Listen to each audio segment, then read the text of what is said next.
Talks are stalled between the United States and Iran, with the Iranian foreign minister refusing to budge on two key issues: ballistic missiles and nuclear enrichment. Not up for discussion. So what are the chances these talks fall apart? Could President Trump move forward with military strikes against Iran?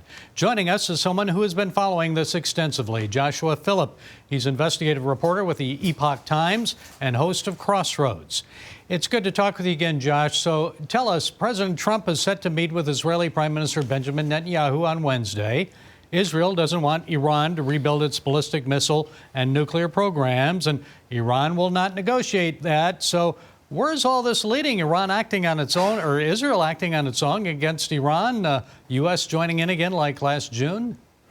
Well, so Israel has maintained its stance that Iranian nuclear programs are kind of a red line. If Iran reaches a certain state of nuclear enrichment where they can start building ballistic missiles, whether America helps them or not, they're going to go and blow up those facilities. I think Trump last time, basically Israel was saying we're going to do it with or without you. They did, the kind of basketball speech, they did the old alley-oop, and Trump kind of slam dunked it, and that's what happened, blowing up their nuclear facilities. Trump saw an opportunity, he took it.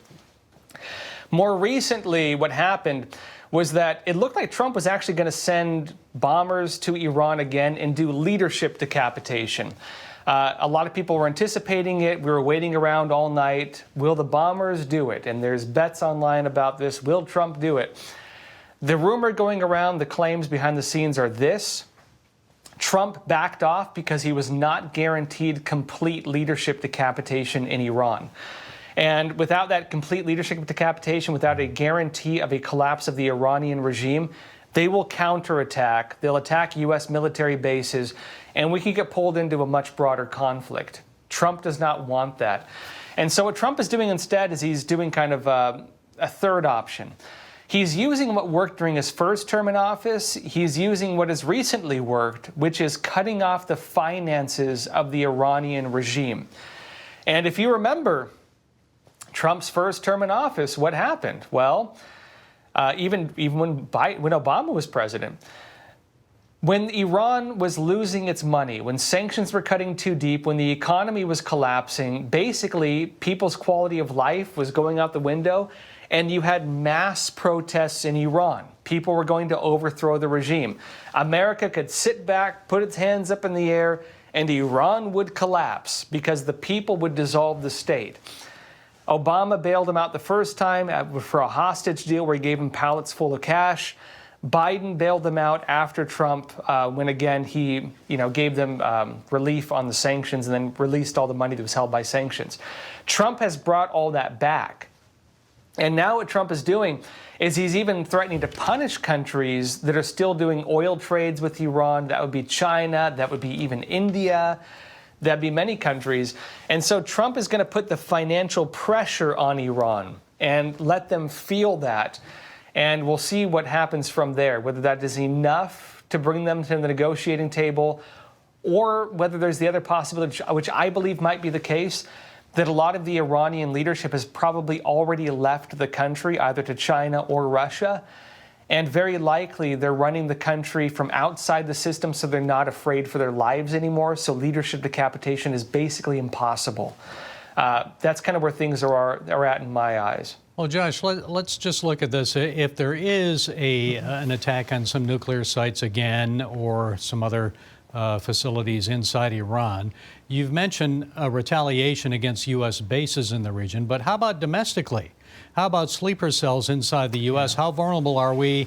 Targets like our power grid, maybe not even to sleeper cells, but cyber security, cyber attacks. As crazy as this sounds, there are two main threats with Iran. One is the global networks of Hezbollah. The other big one is Iranian agents working through the, their kind of military intelligence agencies, right? So Hezbollah actually has a lot of influence, especially throughout Latin America. They're tied in with the drug cartels, even going back well over a decade. I had sources in Mexico and in the United States telling me that they even had training camps in Tijuana, right over the U.S.-Mexico border. They had taught the drug cartels how to build IEDs, improvised explosive devices. They had even worked with the drug cartels on some tunnel building technology for drug trafficking. Going to other parts of Latin America, in Brazil, in Venezuela. Part of the policy for Trump to even do trade with Venezuela is to push out Russia, China, and Iran. They have huge power. Hezbollah even has political parties in some countries. Peru, for example, has a Hezbollah political party. And so they have huge influence in narco-terrorism.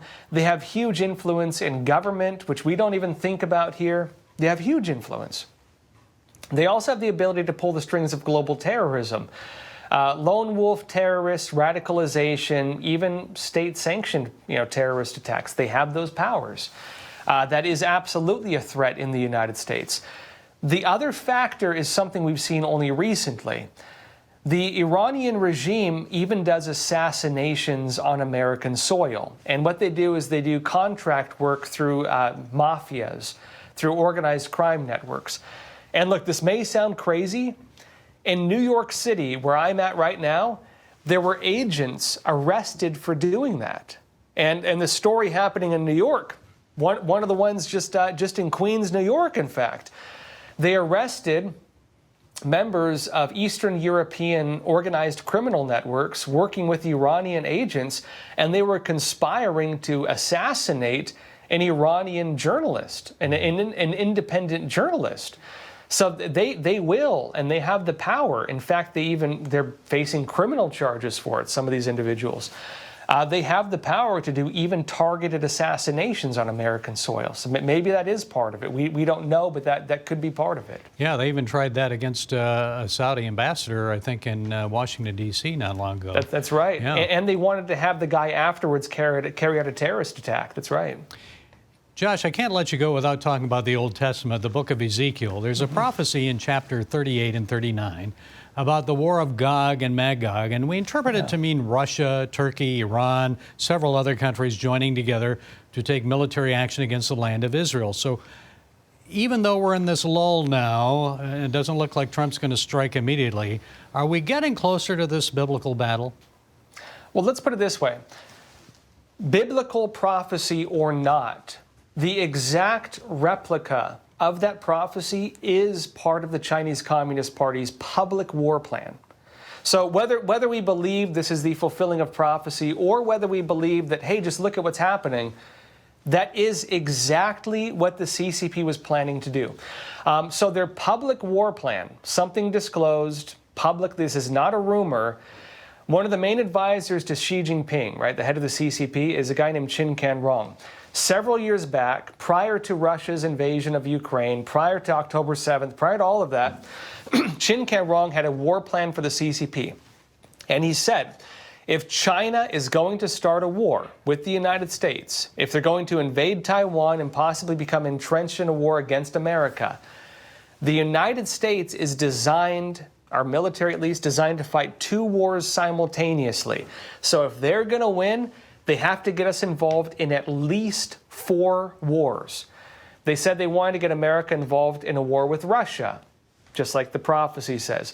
They wanted America involved in a war against a terrorist organization, which would be, of course, the Middle East and people targeting Israel.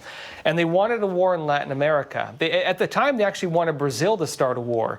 Later on, that moved to very likely, and I think we avoided this, Brazil and Venezuela were actually planning to invade Guyana prior to Trump's capturing of Maduro. That we probably avoided a war in Latin America. Venezuela had already moved its military to the border of Guyana. They'd already moved their navy right there. Rubio sent him a warning, and right after that was when this whole thing started with Venezuela. We stopped a war from taking place there. But the CCP said it needed those 3 wars before it invaded Taiwan. If that happened, that would be World War III. Yeah. Now, are we avoiding that?